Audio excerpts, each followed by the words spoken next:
It's time for another edition of Live from Studio M on 105.5 Triple M. I'm your host, Jonathan Sutton. Today we welcome in a singer-songwriter who started on the other side of the glass, mainly as a recording engineer for other musicians.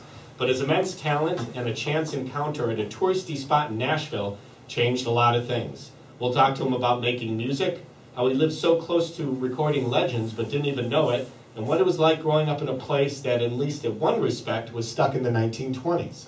But first, let's hear a song from Anderson East, live from Studio M.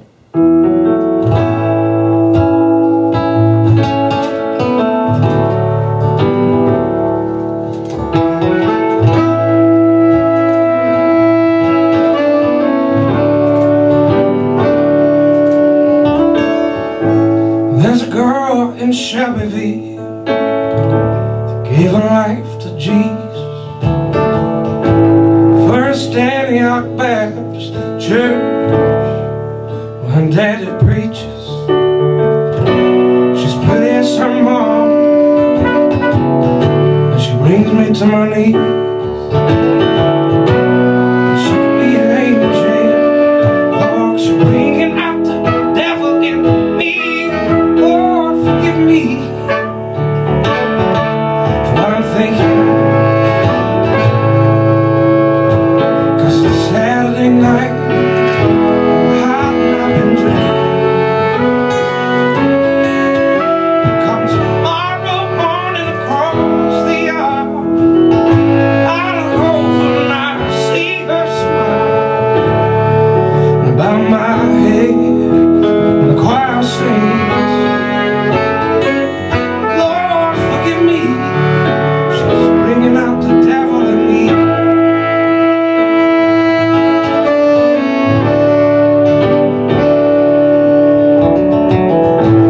Sundress on a willow tree, and the moon's on the water.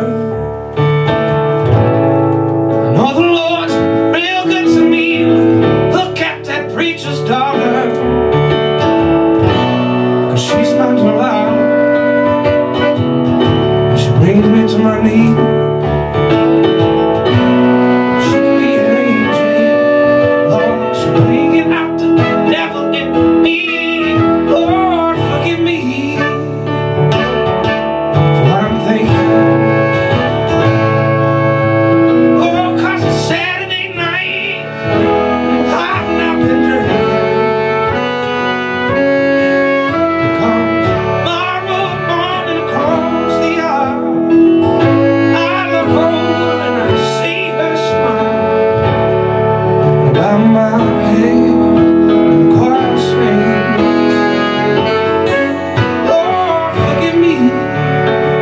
bringing out the devil in me.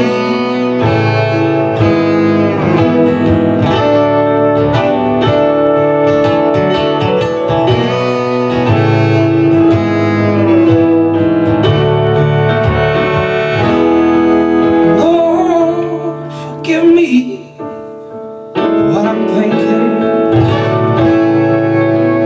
Oh, 'cause it's Saturday night, I'm hot and I've been drinking.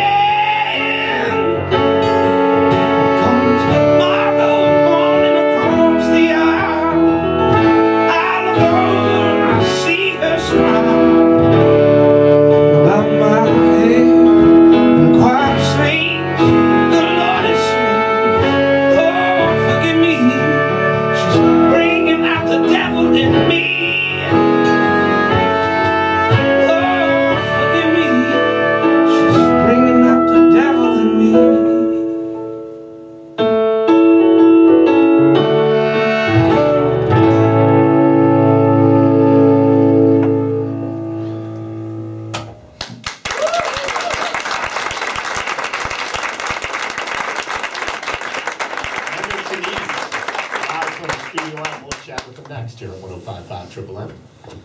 Then we insert a commercial.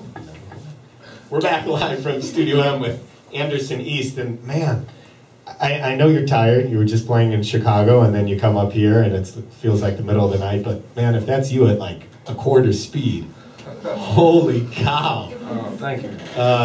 So growing up, I was not trying to rip on your hometown, but growing up, it was actually a dry town until the 2000s or something. Is that right? Yeah, it's definitely after I left, so probably like 2009. There was no alcohol in Athens, never. Alabama. So, was there any kind of, then people didn't gather for music much, did they? No, there wasn't anywhere to be played. You know, there was no dens of sin, if you will. You know, I think even now they still have a problem. I think there's maybe 2 bars in the whole town, but there's a church so close to everything that there's some kind of law you can't build a bar or like sell alcohol so close to a church or something like that. So it kind of just like puts the kibosh on all of that. Yeah. Well, so then as far as musically speaking, then was it upbringing in church then, or where did the music bug come for you, I guess? Yeah, growing up in church, hearing a lot of that, and then a buddy of mine, his older brother had a guitar, and that really kind of sparked it. I was like, oh, I think I need one of those. And yeah, from there it just kind of caught fire, and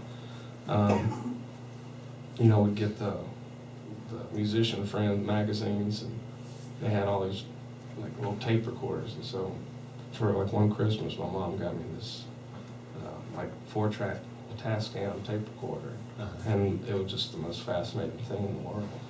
Do we have some of those early tapes still around? Or? No, I don't. Actually, I have a few, but then I upgraded to a 1 gigabyte digital recorder, and that was high class. I'm telling you, and it was like the SCSI port that was like your printer. Right. That's how and yeah, y'all can imagine how long that lasts. So, and is it true Grandma bought your first guitar from Toys R Us? Or not? Yeah, that's true. And it had a speaker. It was an electric guitar, and it had a speaker on the guitar. It's pretty radical. That is pretty awesome. So Anderson East is not, that's your stage name. You had a different name, and the album's released under Michael Anderson, right? Yes, sometimes, yeah. But there's no, like, I heard those albums are hard to find. They're collector's items. Is it because did you pull them, or what happened? Oh, they ain't gonna make them no more. I was the one in charge of that, I was like, I'm tired of this. Is it a different sound, or? Yeah, probably it's just worse. Same thing, just poor quality. So then what made you, just from age, or what made you better? Was there some kind of going to Nashville, or what? Yeah, man, I don't know. I'm still trying to be, at least as decent. Yeah, I think everybody needs to be terrible at some point, but, I think, I'm just slightly delusional, and, you have to, like, be awful and think that you're great. You know what I mean? Yeah, Does that make any sense? I think so. Yeah. It's like to, sit up and play like the worst song you've ever written and be like, man, that was awesome. And thank God there wasn't anybody that just, really wanted to kill my spirit. Very good. All right, well, let's hear another awesome song. Well, or you can do a crappy one if you We'll want. see. It's up to you at this point. Anderson East, live from Studio M. Okay. All right, here we go.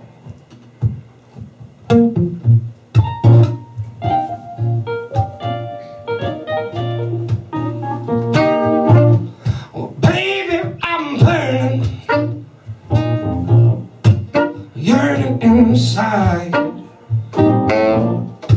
and I can't get you off of my mind. And I got a fever, 110. You're my only medicine. Oh, oh,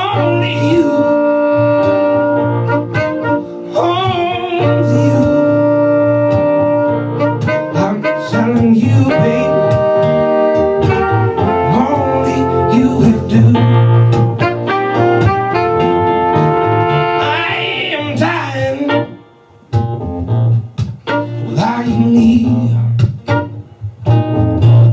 Oh, and I can't live without you, dear. And I am going crazy. Maybe it's true. Oh, that I want you, and only you will do. Oh, only you. Only you. I'm telling you, baby, and only you will do.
Studio M.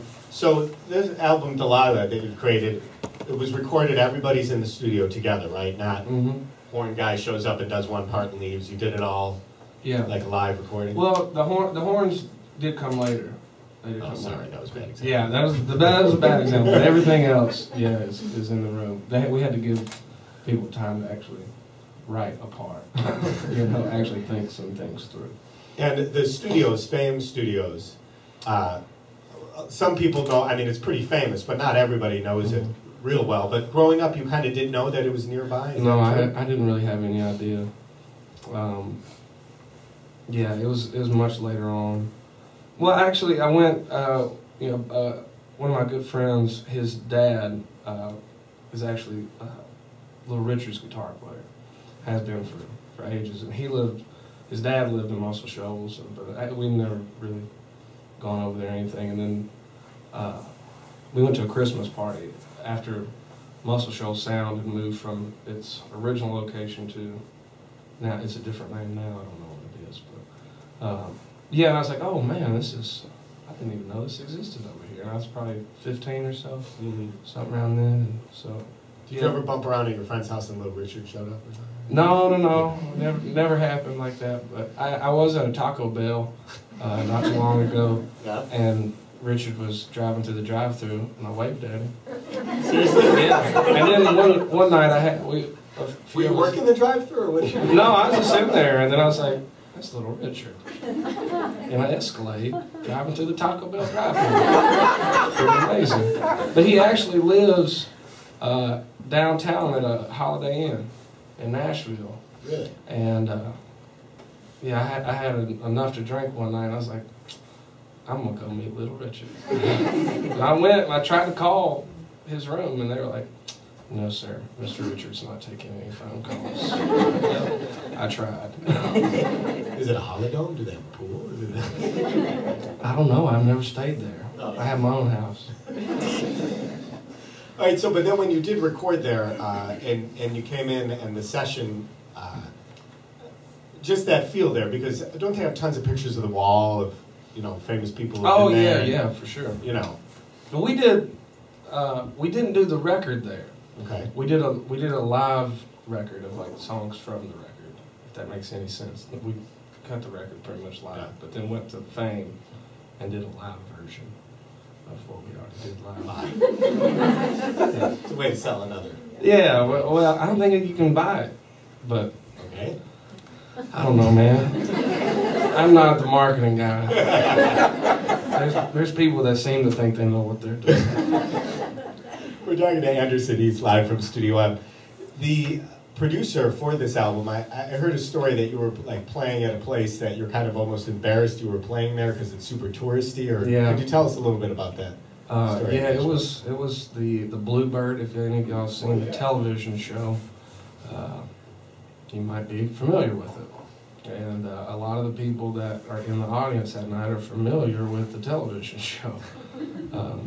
But yeah, I was playing there for some thing, and yeah, Dave was there, and I again had had enough to drink. And as it happens, you have to go to the restroom when you know drink a lot of liquids. It's just kind of the physiology of the body, you know. And so it came around to my time to play it, and I just paused the show and went and relieved myself. Everybody sat there and waited. Not on the stage. You mean you went off the stage? Yeah.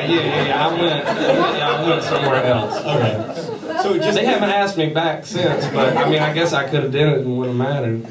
But so you were like, excuse me, I have to take a leak? Pretty much, yeah. Okay. So that sounded a little bit more polite. Yeah. I don't know. Maybe I was polite, but I remember I did wash my hands, and then everybody high-fived me. Okay, so that's good. So, employees and musicians must wash their hands. Yeah. It says it at the door. So then after that, then you met the producer? Yeah. And then Dave came up to me afterwards, and apparently that made an impact. I don't know.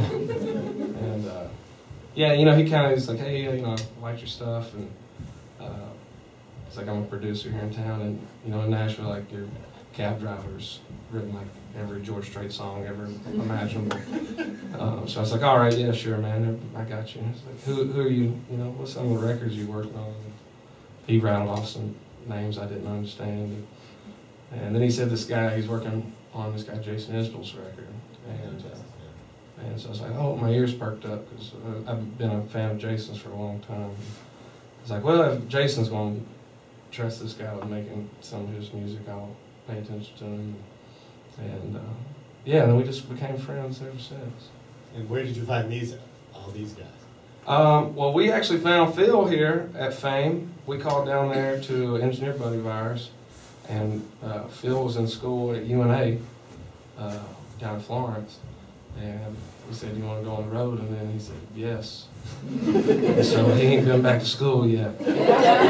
His family still thinks he's in school. Yeah, don't tell them. I don't so what's his name? Let's meet them. Oh, this is Philip Towns over here. Okay. And over here is Mr. Nate Heffron and Mr. Bill Clark. He's got in trouble. And I don't know how we found each other. Oh, yeah. Craigslist? Yeah, Craigslist. Yeah, the misconnections or something. Horny guys seeking other singers. See what I did there? That was a pun. Okay, so you said you'd do one more for us. We'll get to that in a second, I guess, but I just have to say. Miranda Lambert, what am I supposed to say? You want to have that conversation? Not really. Okay. You ever think, as I was doing research on you, I find things popping up now in like Us Weekly, which I don't know if you really thought you would be in Us Weekly as the new Bohunk. No, I don't know. That's such a weird name for a magazine. Us? Like, it is kind of weird. Shouldn't it be we? I don't know. No, So, what do you think? Yeah, how's that going? Good. Yeah, life was good, man. Okay. We'll just kind of leave it at that. Now, there was one. Now, I'm assuming you were kidding in this interview. It said, "What inspired your album?" And you said, "A beautiful and challenging woman I met at a movie theater in Chicago." Yeah, that's just a lie. So then if you do enough interviews, you really can start stretching the truth. Well, especially when it said, who are your musical influences? And you said the Carpenters and Jane's Addiction. And there was like no follow-up question. Yeah. People don't care, man. They'll print literally anything. Yeah, I put Kareem Abdul-Jabbar and Jesus one time. That's pretty good. I mean, people don't care. They don't. You can write whatever. And your name, according to this interview, which I thought was funny, which I don't know if you remember this, it comes from a Japanese comic book. Do you remember saying this? I don't remember saying that. It was shown on USA. I'm pretty clever. Right? All right. So, where'd you get that? I'm gonna find that. I'm gonna start. World Wide Web, man. It's got everything. You've done your homework. That's what I was gonna start with, talking about Japanese comic books, but I was. Yeah, I don't know anything about that. Okay. All right. I do believe we have time for one more. Okay. So, what do you want to finish up with? This is a song called "Satisfied." I think we've heard this. It's Anderson East. We ain't played it yet. All right, we'll try it. Two.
Satisfy me.